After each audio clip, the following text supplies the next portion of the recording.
Olá pessoal, tudo bem? Mas esse vídeo aqui então nós vamos falar sobre sobre uma unidade de tratamento biológico, né? Que é o filtro biológico. Vocês vão estar vendo lá que ele tem várias outras denominações, né? Então às vezes filtro biológico ou filtro biológico percolador ou filtro biológico aeróbio, ou em inglês, né? Trickling filter. Ele vai consistir de um tanque preenchido então com material suporte. Esse material suporte, então, ele pode ser brita, anéis de plástico, etc. Vários materiais aí que são de preenchimento. O importante aqui é que você tenha uma porosidade, né? Ou seja, você tenha vazios nesse leito, no qual você permite então a passagem de ar. E aí então, é aquele esqueminha que eu tinha mostrado em outras aulas, né? Em outros vídeos, que você tem aqui então percola o líquido, né? O efluente. Esse efluente, então, por gravidade, ele vai escorrendo, né? E aí, nos vazios desse leito do material suporte, você tem a passagem do ar.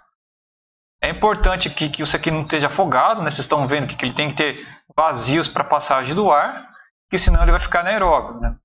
Então, aí você tem que ter passagem dos dois e esse contato do ar com o efluente, com a lâmina líquida do efluente, você vai ter, então, a transferência, a difusão do oxigênio para o efluente, então levando ao processo aeróbio. Isso aqui já olhando um esquema mais macro, né? Isso aqui é um corte lá do filtro biológico percolador.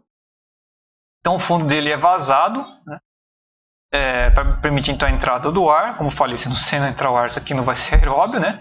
Tem nas laterais desse tanque então abertura, as janelas que vão estar entrando, circulando o ar.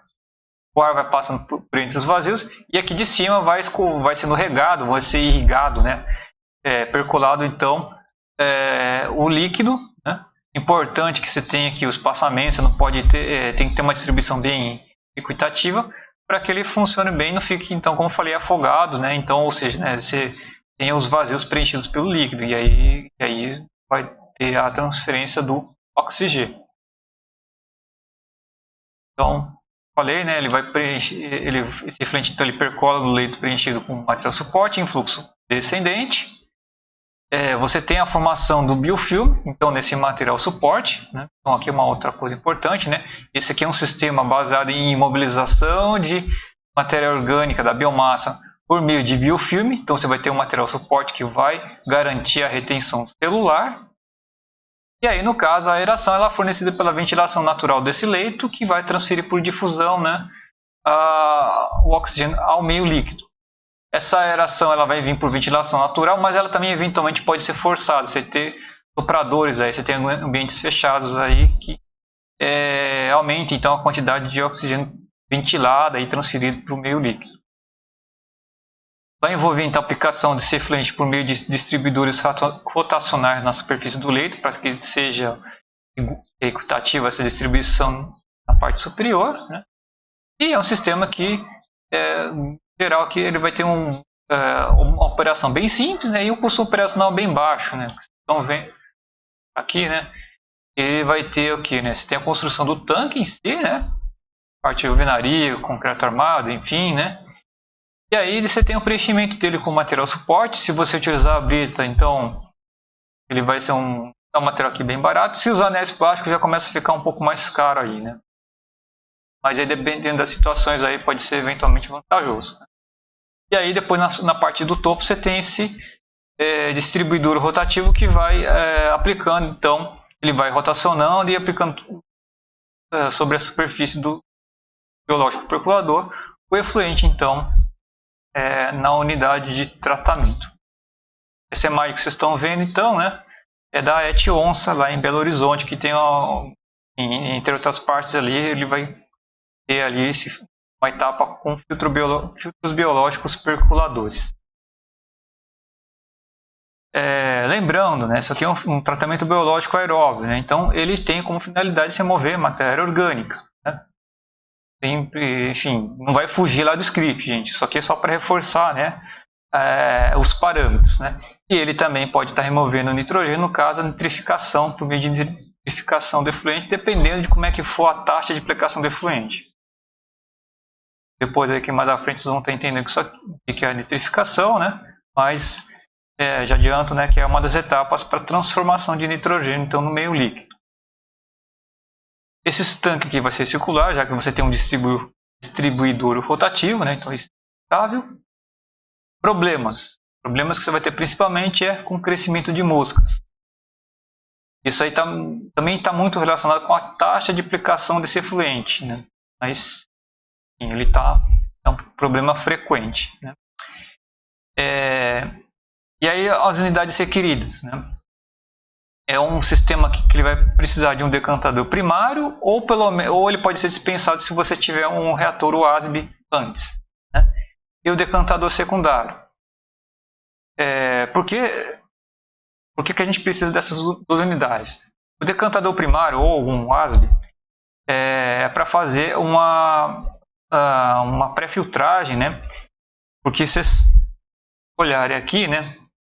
Esse sistema aqui, vocês têm aqui esse leito de brita, né? Tem leito de material suporte. Se você tiver muito material suspenso aí, esse material suspenso ele pode começar a se acumular e comatar meio dos vazios. E aí você tem um entupimento e aí, né, aquela questão aqui dos vazios aqui também vai por água abaixo, a gente vai ter o sistema não vai funcionar muito bem. Então, importante que tenha alguma etapa primária para remover esses sólidos suspensos, evitando então o entupimento, a acomatação do leito. Né? Então, para isso você tem um decantador primário, ou o WASB, que o WASB também ele vai remover matéria orgânica e também vai lidar com sólidos suspensos, né? Então, qualquer uma unidade que lide com esses sólidos suspensos, ele vai ser útil, então é necessário então antes do filtro biológico em si. E depois você vai ter o decantador secundário. Por quê? Isso aqui é um sistema biológico aeróbio. Vocês lembram? Isso aqui gera lodo, né? No caso que lodo aqui vai ser aquele biofilme.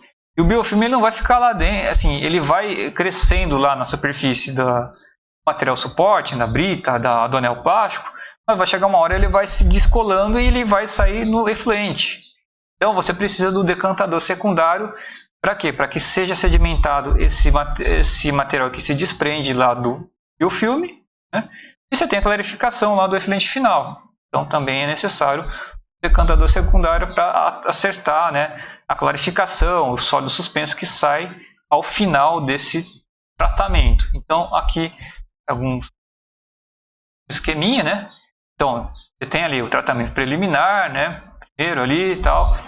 Depois você tem o decantador primário, ele vai sedimentar sólidos suspensos, vai gerar lá um lodo, vai para o reator biológico percolador, tem o tratamento, decantador secundário para remover lá os sólidos suspensos lá do efluente, que vai descolando do biofilme, e aí esses lodos aqui são retirados, vão sendo movidos então nesses decantadores, passa para adensamento, digestão anaeróbica, desidratação e disposição final.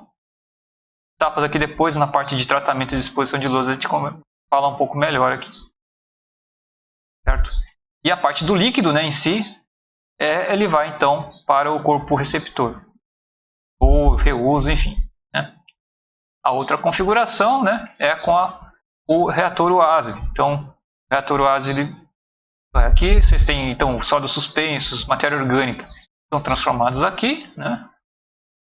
O líquido, o efluente, ele segue adiante, passa para o filtro biológico percolador, decantador secundário, líquido então vai para o corpo receptor, parte sólida, né? Parte sólida, a gente vai ter lodo de excesso do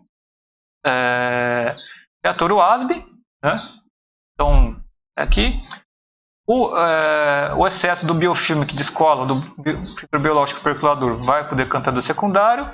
Esse lodo aqui vai para o reator WASB, para fazer uma digestão anaeróbia e tal, e aí depois, então, junto com o excesso de todo o lodo aqui, vai para a desidratação e disposição final. Então, isso aqui é um arranjo usual, né? Também, mais uma vez, essa parte aqui, depois em tratamento de lodos, eu explico melhor essa dinâmica aqui.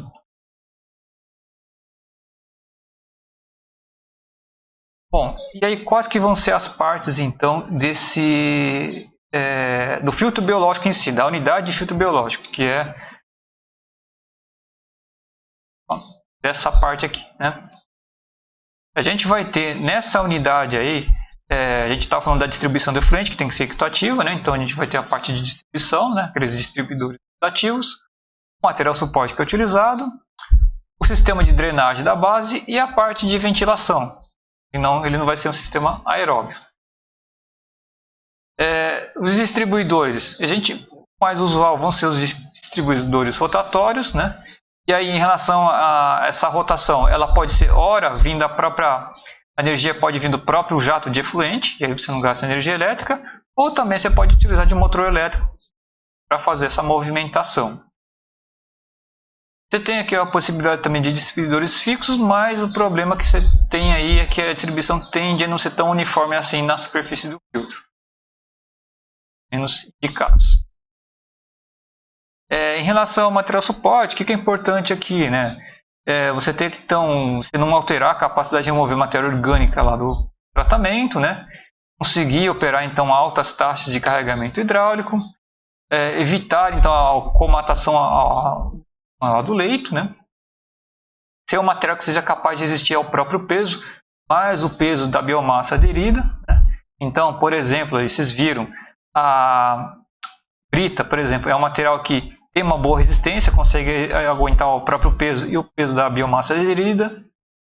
Anéis plásticos, eles também vão ter uma vantagem de ser até mais leves, né, do que a brita, né?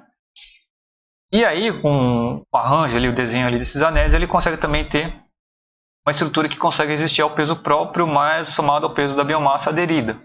Então, depende dos materiais, a gente vai ter mais complicações. Se você for usar, por exemplo, se você fosse tentar usar espuma, por exemplo, já teria essa dificuldade que ela seria leve, mas ela tende a se, enfim, né, não resistir, né, ter uma estrutura que vai aguentar o próprio peso. Ela vai, enfim, com o tempo ela vai se afundar lá no fundo, vai acabar afundando, né, junto com o peso dela e mais o peso do biofilme. E aí a gente não vai ter os vazios mais, né? Então, por isso que, por exemplo, a espuma não é um material que funciona. A espuma sozinha, né? Ser biologicamente inerte, né? Então não ter transformações ali, ser quimicamente estável, não soltar coisas aí que vão, né, alterar a qualidade do efluente. Aí outro aspecto, né, que aí, voltando que eu tinha falado dos anéis plásticos, né, que você tem aí ser suficientemente leve para reduzir o custo de construção. Não é o caso da brita, né? Mas aí você tem um aspecto que, no caso, aí a brita entra nesse próximo item, que é menor custo-benefício por quantidade de matéria orgânica removida, né? Você tem um custo bem mais baixo da brita do que o anel plástico. O anel plástico aí, ele acaba sendo ainda... Pode ter uma situação que pode ter custo-benefício interessante quando você tem maiores quantidades de matéria orgânica a ser removida. Que aí você consegue trabalhar com taxas maiores de aplicação de efluente ao se utilizar anéis plásticos. Então, por isso também que o anel plástico ele é uma opção. Tudo vai, na realidade, então, enfim, né, nessa comparação que eu estou falando desses dois materiais, né, brita e anéis plásticos. Tudo vai depender da quantidade de matéria orgânica que você tem. Se você tem muita matéria orgânica aí, claro, né, tem que ter uma análise ali, mas, por exemplo, a tendência, né, se você tiver uma quantidade muito elevada de matéria orgânica lá, a tendência é que você talvez acabe indo para a escolha de anéis plásticos, ao passo que coisas com menores quantidades de matéria orgânica ou quantidades menores aí, seja a adoção da brita, menor, apesar do maior peso, né? Sistema de drenagem da base, né? O sistema de drenagem da base vai ser aquela parte ali, vamos ver, essa parte aqui do fundo, né? Tem aqui essa parte ali que vai suportar o material suporte, né? E vai permitir então a entrada de ar para ventilação. Então vai ser responsável também pela coleta do efluente tratado, vai ser responsável pela ventilação, então, enfim, é uma laje que vai sustentar o leito, né? E aí, finalmente, a ventilação, né? Ela vai ser, enfim, nos sistemas naturais, aí você tem aquelas janelas laterais, né? Elas vão ser responsáveis, então, pela ventilação dos filtros, né? E aí é importante aqui também que na parte de drenagem ali, né? Você não tem a altura lá ocupada por mais que 50% da altura você não pode ter mais que 50% da altura do sistema de drenagem ocupada pelo efluente. Isso quer dizer o quê, né? Isso aqui mais uma vez, né? Você tem aqui esse sistema, né? Então aqui está entrando o ar. Faltou no desenho aqui, mas aqui no fundo, vamos supor, a gente vai ter lá o líquido sendo coletado aqui, vai ter uma lâmina d'água. Essa lâmina d'água ela não pode estar preenchendo mais que 50% dessa altura total aqui. Porque é importante esse espaço todo livre aqui para a ventilação, né? Para a entrada de ar e a aeração do biológico percolador.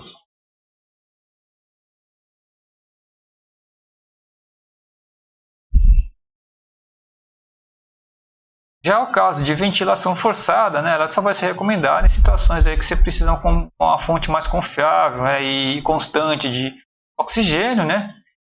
E aí nesses casos aí, geralmente se prefere então que acaba sendo mais desejável, né, fazer essa circulação de ar no sentido descendente, que aí nesse sentido aí você tem maior tempo de contato entre ar e meio líquido, né, e aí com isso favorece, né, também a transferência de oxigênio ao meio líquido. Em relação ao cuidado, à operação, né, ao funcionamento desses filtros biológicos, né, a gente falou um dos problemas, aqui a gente vai ter o problema de proliferação de moscas, então você tem que ter um controle, né,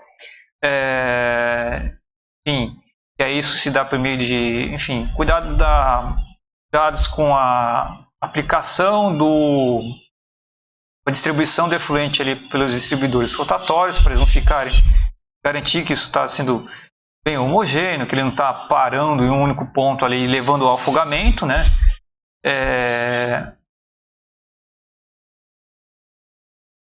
Caso aí também, voltando também ao problema de afogamento do filtro, evitar a ocorrência lá, então isso tem a ver com distribuidor rotativo, né?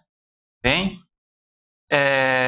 também em relação a moscas aí, ter um cuidado para garantir que essa taxa de aplicação do efluente seja adequada lá, para que você não favoreça então ao crescimento de larvas de moscas, que vai levar a essa proliferação de moscas. E aí também, né, naquela parte do fundo, né, do filtro biológico percolador, fazer também a limpeza do sistema de drenagem na base, né, para evitar o acúmulo de sólidos que possa eventualmente estar, né, aumentando aquele nível de água, enfim, até causar outros problemas, além de ter problemas de entupimentos, né, outras coisas mais que prejudiquem o funcionamento do filtro biológico percolador. Então, é isso, gente. Mais informações aí, exemplos de dimensionamento aí também, vocês vão estar encontrando nesse capítulo do livro do Von Spelling, de lodos ativados. Assim, de lodos ativados, mas também ele tem uma parte ali que vai falar de filtros biológicos percoladores. E era isso, gente. A gente se vê então nos próximos vídeos.